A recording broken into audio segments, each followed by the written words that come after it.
In the late 1990s, a case unfolded that would leave a lasting sense of shock and disbelief.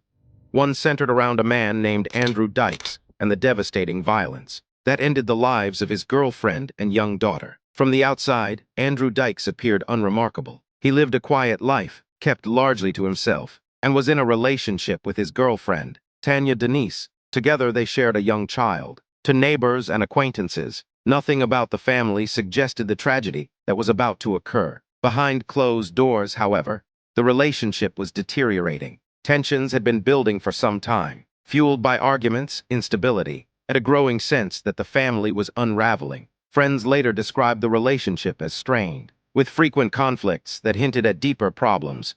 In 1997, those tensions reached a breaking point. According to investigators, Andrew Dykes violently attacked Tanya Denise, killing her in what authorities believe was a domestic dispute that escalated beyond control. In an act that would horrify even seasoned detectives, Dykes then turned his violence toward his own daughter, ending her life as well.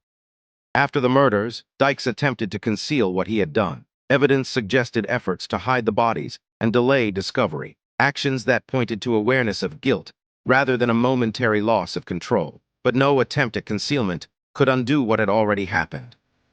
The case came to light when authorities were alerted and launched an investigation. What they uncovered painted a grim picture, one of betrayal, violence, and the ultimate destruction of a family. The crime scene told a silent but devastating story, and the realization that a child had been killed by her own father left the community reeling.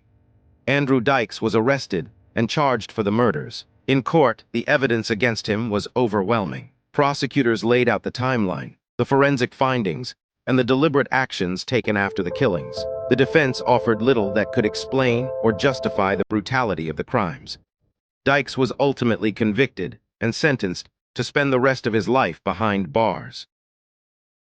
Today, the case of Andrew Dykes stands as a stark reminder of how domestic violence can escalate with tragic and irreversible consequences. It is not just a story about a crime.